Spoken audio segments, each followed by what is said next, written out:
Hello students, today we discuss Indian Economy Chapter 8 Infrastructure. Infrastructure का मतलब वो सारा आधारभूत ढांचा जो कि किसी अर्थव्यवस्था को सपोर्ट करता है. Services that facilitate economic activities. Infrastructure provides supporting services in main area of industrial and agriculture production, domestic and foreign trade. Infrastructure में क्या क्या आता है? Roads, railways, ports, airports, dams, power plant, power station, oil gas pipelines, telecom etcetera. Infrastructure कितने type का होता है? Type of infrastructure. Economic infrastructure जो कि आपकी इकॉनमी को सपोर्ट करता है, जिसमें एनर्जी, ट्रांसपोर्ट, कम्युनिकेशन वगैरह आता है. Next you have social infrastructure जो कि आपके सोसाइटी को सपोर्ट करता है, education, health, housing. Economic infrastructure directly आपकी इकॉनमी को सपोर्ट करता है, आपके फिजिकल कैपिटल के आउटपुट को बढ़ाता है, फिजिकल कैपिटल स्टॉक को इम्प्रूव करता है, इकोनॉमिक डेवलपमेंट प्रमोट करता है, जिसमें एनर्जी, ट्रांसपोर्टेशन, कम्युनिकेशन वगैरह आते हैं. सोशल इंफ्रास्ट्रक्चर इनडायरेक्टली आपके इकॉनमी को सपोर्ट करता है, इसमें एजुकेशन, हेल्थ, हाउसिंग ये सारी चीज़ें आती हैं. ये भी ह्यूमन कैपिटल को बढ़ाता है, फिजिकल कैपिटल स्टॉक को बढ़ाता है एंड सोशल डेवलपमेंट भी प्रमोट करता है. इंफ्रास्ट्रक्चर क्यों ज़रूरी है? Importance of infrastructure. Infrastructure promotes development. अगर किसी देश के पास अच्छा इंफ्रास्ट्रक्चर नहीं तो डेवलप नहीं कर सकता. Without roads, railways, transport, airport, sea port, electricity, telecommunication, gas infrastructure, oil and gas distribution, petrol pumps, gas agencies, ये सारी चीज़ें अगर आपके पास नहीं होंगी तो आपकी इकॉनमी कैसे डेवलप करेगी? Same way banks are also very important part of infrastructure for an economy. Agriculture को अगर डेवलप करना है तो इंफ्रास्ट्रक्चर बहुत ज़रूरी है. स्टोरेज फैसिलिटी, ट्रांसपोर्टेशन, ये सारी चीज़ें. Infrastructure facilitates smooth functioning of N economy. अगर इकॉनमी को ठीक से फंक्शन करना है तो आपके पास एक अच्छा इंफ्रास्ट्रक्चर होना चाहिए. लोगों की क्वालिटी ऑफ लाइफ सीधे इंप्रूव होती है अगर आपके पास अच्छा इंफ्रास्ट्रक्चर है. अगर आपके यहाँ पोल्यूशन बहुत है, ट्रांसपोर्टेशन ठीक नहीं है, तो लोगों की लाइफ क्वालिटी इंप्रूव नहीं होगी. वहीं अगर वाटर सप्लाई, ट्रांसपोर्टेशन ये बढ़िया है, पोल्यूशन नहीं है, अच्छी हेल्थ, हाउसिंग फैसिलिटी है, तो लोगों की बेटर क्वालिटी लाइफ रहती है. Market size. अगर आपके पास अच्छा इंफ्रास्ट्रक्चर है तो आपका इकोनॉमिक मार्केट बढ़ेगा. अगर इंफ्रास्ट्रक्चर नहीं है तो आपका मार्केट नहीं बढ़ पाएगा, इकोनॉमिक ग्रोथ नहीं हो पाएगा. Then capital formation and investment. अगर आपके पास अच्छा इंफ्रास्ट्रक्चर है तभी आप पूंजी बना पाओगे, उसको दोबारा इन्वेस्ट कर पाओगे. वरना अगर इंफ्रास्ट्रक्चर आपके पास नहीं है, आपकी कॉस्ट बहुत ज़्यादा हो जाएगी, ऑपरेशंस आपके बहुत ज़्यादा कॉम्प्लिकेटेड हो जाएंगे. तो इंफ्रास्ट्रक्चर से कैपिटल फॉर्मेशन एंड इन्वेस्टमेंट भी होता है. Infrastructure facilitates outsourcing. जैसे कि हमने देखा आईटी सेक्टर ग्रो कर रहा है तो इंडिया आउटसोर्सिंग का बहुत बड़ा हब बना है, केपीओ, बीपीओ, कॉल सेंटर वगैरह का. वो इसीलिए क्योंकि हमारे पास एक अच्छा इंफ्रास्ट्रक्चर है. इंफॉर्मेशन टेक्नोलॉजी में काफ़ी चेंज हुआ है, कॉस्ट कम हो गई है, इंग्लिश स्पीकिंग लोग बहुत हैं इंडिया में. Good infrastructure promotes interdependence. That is economic infrastructure and social infrastructure, they are dependent on each other. They work together for the economic benefit and promotion of a nation. State of infrastructure in India. India में जो infrastructure की condition है, अगर आप दुनिया से compare करें investment in infrastructure as percentage of GDP, तो इसमें चाइना बहुत ज़्यादा है comparatively. Hong Kong, South Korea, Singapore, these are develop countries. यहाँ डेवलप कंट्रीज़ हैं तो इन्हें इंफ्रास्ट्रक्चर में ज़्यादा इन्वेस्ट करने की ज़रूरत नहीं, और ये जो पॉपुलेशन है ये बढ़ नहीं रही है तो इन्हें ज़्यादा इंफ्रास्ट्रक्चर अब बढ़ाने की ज़रूरत भी नहीं. लेकिन पाकिस्तान और इंडोनेशिया में ऑलमोस्ट इंडिया के बराबर है, पाकिस्तान में काफ़ी कम है. Then access to improve water sources, तो इसमें ऑलमोस्ट हम वर्ल्ड के ही आसपास हैं. Then access to improve sanitation.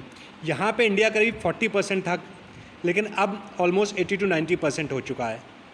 China भी ऑलमोस्ट 100% अचीव कर चुका है. देन पावर जनरेशन में भी stand nowhere to China. China हमसे बहुत आगे है और पावर इंफ्रास्ट्रक्चर में काफ़ी इंप्रूवमेंट होना है, क्योंकि अभी भी इलेक्ट्रिसिटी और पावर शॉर्टेज की प्रॉब्लम इंडिया में काफ़ी बनी हुई है. इंफ्रास्ट्रक्चर में we discuss energy. Energy is one of the most important aspects of infrastructure, क्योंकि अगर आपके पास पावर सप्लाई नहीं होगी, प्रॉपर एनर्जी नहीं होगी, how will your industries run, how will your transport run, sources of energy में we have conventional sources, that is commercial, coal, petroleum, electricity, and non-commercial, that is firewood, dried dung and agriculture waste. And we have non-conventional sources. Non-conventional में solar, wind and tidal energy. Commercial sources जो कि commercial तरीके से हमें बत्ती मिलती है, जैसे कोल, पेट्रोलियम सब इलेक्ट्रिसिटी बनती है, या coal petroleum as a fuel use किए आते हैं and electricity. Non commercial sources mainly rural area में है firewood, cow dung, agriculture waste जो एनर्जी की तरह यूज़ किया जाता है.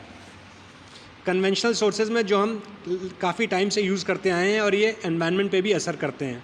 And these are degradable, non renewable, एक बार यूज़ हो गए तो ख़त्म हो गए और ये काफ़ी लिमिटेड होते हैं.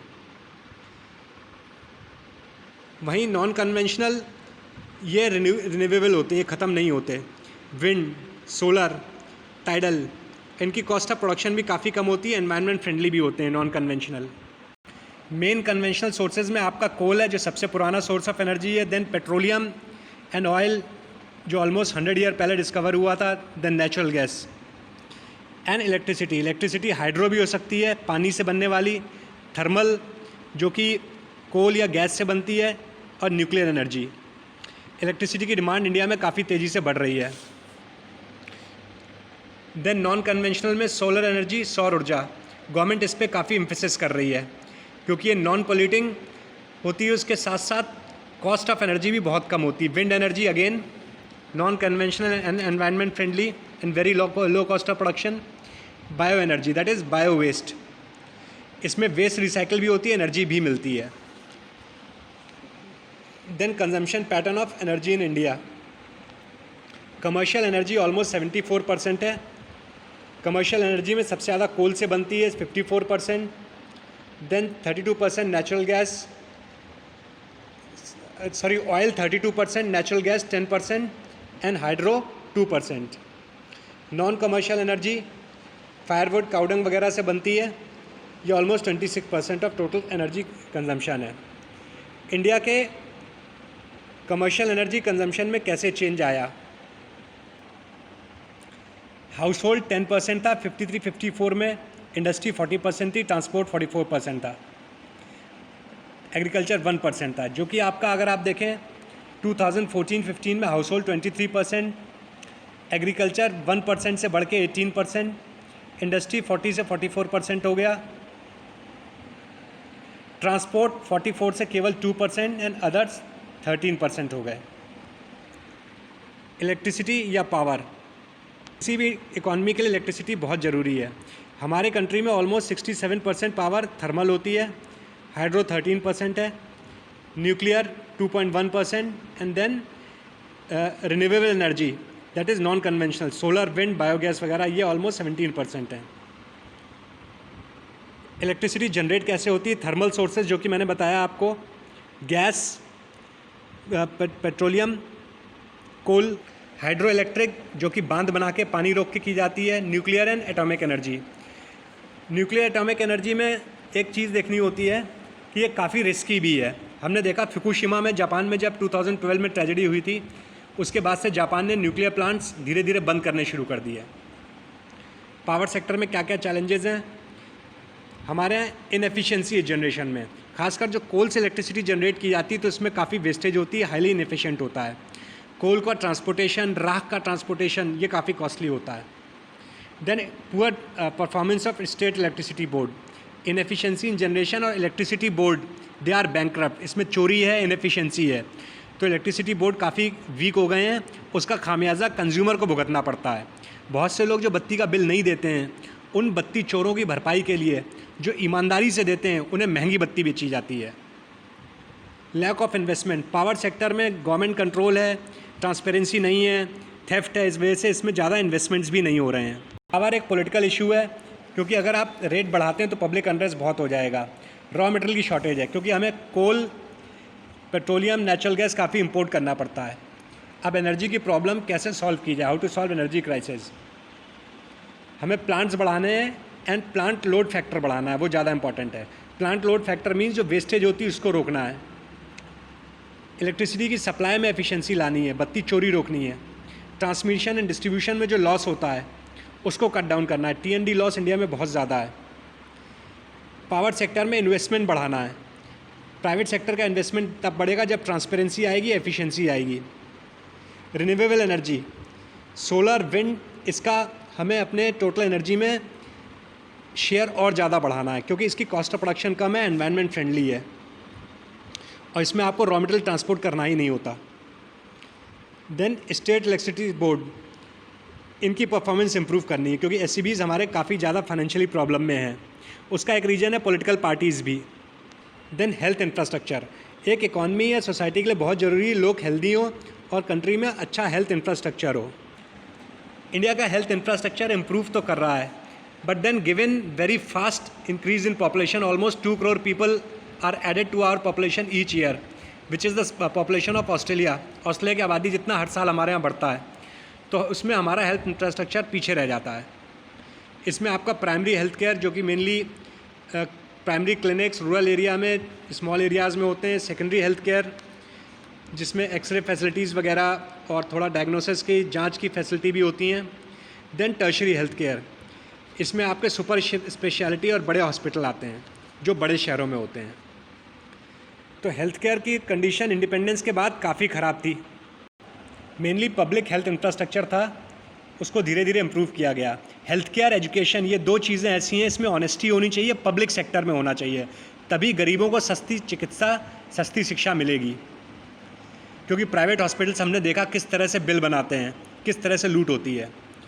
अब हॉस्पिटल्स का अगर आप देखें, 1951 में आपके पास ऑलमोस्ट 2700 हॉस्पिटल थे, बेड्स 1,17,000 थे, डिस्पेंसरीज 6600 थी and public health care centre 725 थे, जो कि आपके 2014-15 तक बढ़ते बढ़ते ऑलमोस्ट 20,000 हॉस्पिटल्स, 8 लाख के करीब hospital bed, 26,000 dispensary, 25,000 public health care centres and 53,000 आपके सब सेंटर्स एंड CHCs। ऑलमोस्ट 5,400 हमारे पास कम्युनिटी हेल्थ सेंटर या CHC थी। प्राइवेट हेल्थ इंफ्रास्ट्रक्चर पास 15-20 ईयर में काफ़ी ग्रो किया है। धीरे धीरे प्राइवेट सेक्टर में ज़्यादा ग्रोथ आ रही है, गवर्नमेंट सेक्टर में उतना नहीं हो पा रहा है। देन हमारा हेल्थ केयर इम्प्रूव तो किया है, उसको हम इस तरह से देख सकते हैं, जो डेथ रेट है वो इंडिया की काफ़ी कम हो गई है। 27 पर 1000 थी, जो कि कम होके 7 पर 1000 रह गई है। इन्फेंट मोर्टेलिटी रेट मीन्स 1 साल से कम उम्र में जो बच्चे मरते थे, वो भी काफ़ी डिक्लाइन हुई है। लाइफ एक्सपेक्टेंसी काफ़ी बढ़ गई है, जो कि ऑलमोस्ट 32-33 ईयर्स थी 1950 में, वो आज 70 ईयर्स के आसपास है। कम्युनिकेबल डिजीज़ काफ़ी कंट्रोल हुई हैं, स्मॉल पॉक्स, मलेरिया, लेप्रेसी यानी कोड़, ट्यूबरक्लोसिस, एड्स वगैरह, इन पे हमने काफ़ी हद तक कंट्रोल कर लिया है। इंडियन सिस्टम ऑफ मेडिसिन, जो हमारा ट्रेडिशनल सिस्टम था, उसको हम भूलते जा रहे हैं, एलोपैथी के पीछे भाग रहे हैं। इसमें हमारे 6 सिस्टम थे जिसे हम आयुष कहते थे। आयुष में क्या क्या आता था आपका? आयुर्वेदा, योगा, यूनानी, सिद्धा, नेचुरोपैथी एंड होम्योपैथी। इसमें एन साइलेंट है, ये हो जाता है आयुष। अर्बन और रूरल के बीच में काफ़ी डिवाइड है, साथ ही साथ पुअर रिच में काफ़ी डिवाइड है हेल्थ फैसिलिटी को लेके। जो फैसिलिटी अर्बन एरिया या शहरों में है, वो रूरल एरिया गांव में नहीं है। उसी तरह से शहरों में जो रिचेस के लिए फैसिलिटी, क्योंकि काफ़ी कॉस्टली है, गरीब आदमी अफोर्ड नहीं कर सकता, वो गरीबों के लिए नहीं है। विमेन हेल्थ केयर में काफ़ी चेंज आया है। जब कंट्री आज़ाद हुआ था, विमेन हेल्थ केयर की कंडीशन काफ़ी ख़राब थी, वो धीरे धीरे काफ़ी इम्प्रूव करी है। गवर्नमेंट सेक्टर में भी, प्राइवेट सेक्टर में भी, दोनों में ही काफ़ी हुआ है। हमारे हेल्थ केयर सेक्टर के आगे क्या क्या चैलेंजेस या डेफिशिएंसीज़ हैं जो हमारे हेल्थ इंफ्रास्ट्रक्चर को फेस करनी पड़ रही हैं। पहली चीज़, unequal distribution of health care facility. बड़े शहरों में बहुत अच्छी फैसिलिटी है, बड़े शहर की पॉश कॉलोनीज़ में और अच्छी फैसिलिटी है, लेकिन छोटे शहरों, गांव में बहुत ख़राब है। कम्युनिकेबल डिजीज़ आज भी काफ़ी फैलती हैं, जिसमें आपकी सार्स यानी severe acute respiratory syndrome, then human immunodeficiency HIV, ये सारी चीज़ें आज भी हमारे कंट्री में काफ़ी हैं। हेल्थ केयर प्राइवेटाइज़ की गई है। प्राइवेटाइजेशन में ग्रोथ तो हुई है, लेकिन फार्मास्यूटिकल प्राइवेट होने से लोगों को अफोर्डेबल नहीं है। सैनिटेशन फैसिलिटी बहुत ख़राब है। ख़राब सैनिटेशन फैसिलिटी ख़राब हेल्थ को जन्म देती है। Then poor maintenance of health care center. Health care centers काफ़ी ख़राब मेंटेनेंस है हमारे यहाँ, खासकर गवर्नमेंट सेक्टर में। तो फैसिलिटी होती भी है, कुछ टाइम बाद ख़राब हो जाती हैं। लैक ऑफ कोऑर्डिनेशन, जिस हिसाब से रिक्वायरमेंट है उस हिसाब से इंफ्रास्ट्रक्चर अवेलेबल नहीं है, specially in rural areas. Doctors available नहीं है, तो ये गवर्नमेंट का अपना एक प्रॉपर कोऑर्डिनेशन नहीं है कि गवर्नमेंट मैकेनिज़्म ठीक से वर्क नहीं कर पा रहा हेल्थ केयर में। अब क्या क्या स्टेप्स लिए गए हैं जिससे कि कंट्री की हेल्थ इंफ्रास्ट्रक्चर इम्प्रूव हो। सबसे पहले decentralisation of public health services. Government ने ज़्यादा से ज़्यादा प्राइवेट सेक्टर में दिया है, नीचे के स्तर पे ज़्यादा सर्विसेज बढ़ाई हैं। लोगों में अवेयरनेस काफ़ी हुई है हेल्थ को लेके, डिजीज़ को लेके। Then effectiveness of public primary health care system. Primary health care गाँव में, साथ ही साथ हमने देखा दिल्ली जैसे स्टेट में जहाँ केजरीवाल गवर्नमेंट ने मोहल्ला क्लिनिक वगैरह काफ़ी बनवाए हैं, तो प्राइमरी हेल्थ केयर पे ध्यान दिया गया है। रूरल अर्बन के बीच में जो गैप है, रूरल अर्बन डिवाइड, उसको कम करने की कोशिश की गई है। रूरल एरिया में भी फैसिलिटीज़ बढ़ाने की कोशिश की गई है। खास करके 2004 से लेकर 2014 के बीच में गवर्नमेंट ने काफ़ी कोशिश की थी। उसके बाद शौचालय तो बने, लेकिन हेल्थ केयर फैसिलिटी उतनी अच्छी नहीं हो पाई। Then easy access to health care facility. गरीबों को और आम आदमी को ईजिली हेल्थ केयर अवेलेबल हो, इसके लिए कोशिश की जा रही है कि लोगों के पास में ज़्यादा से ज़्यादा क्लिनिक हों। हेल्थ केयर में गवर्नमेंट इन्वेस्टमेंट भी बढ़ा रही है। इन्वेस्टमेंट पब्लिक सेक्टर में, प्राइवेट सेक्टर दोनों में ही बढ़ रहा है। तो ये थोड़ा बड़ा चैप्टर है आपका, इस पे ध्यान दीजिएगा। आपके इकोनॉमिक इंफ्रास्ट्रक्चर क्या क्या हैं, जैसे कि पावर, एनर्जी, ये सारी चीज़ें, रोड्स, ट्रांसपोर्ट, इस पे हम आगे देखेंगे। देन सोशल इंफ्रास्ट्रक्चर में एजुकेशन, हेल्थ वगैरह, तो इसमें अभी हेल्थ पे हमने ज़्यादा ध्यान दिया है, बाकी चीज़ें आगे के चैप्टर में होंगी। एज़ यूजुअल मेरा कहना है कि आप MCQs ठीक से पढ़िएगा, काफ़ी अच्छी प्रिपरेशन हो जाएगी आपकी। कॉन्सेप्चुअल क्वेश्चंस दिए हैं राधा बहुगुणा के एंड में, या कोई भी बुक आप देख रहे हैं तो वो काफ़ी अच्छी प्रिपरेशन करा देते हैं आपकी। हॉट्स क्वेश्चन दिए हुए हैं, गाइडलाइंस टू NCERT क्वेश्चंस हैं, ये सारे आप देख लीजिए। मेरे वीडियो आप बार बार देखिए सारे चैप्टर्स के, और बुक से ही पढ़ते जाइए, अच्छा प्रिपरेशन हो जाएगा। In any case you can always contact me. I am Saurabh Kumar Gupta. My number is 9719283244। I repeat 9719283244। Thank you. Thanks for watching my video. Please subscribe to my channel, Commerce and Investment. Thanks a lot.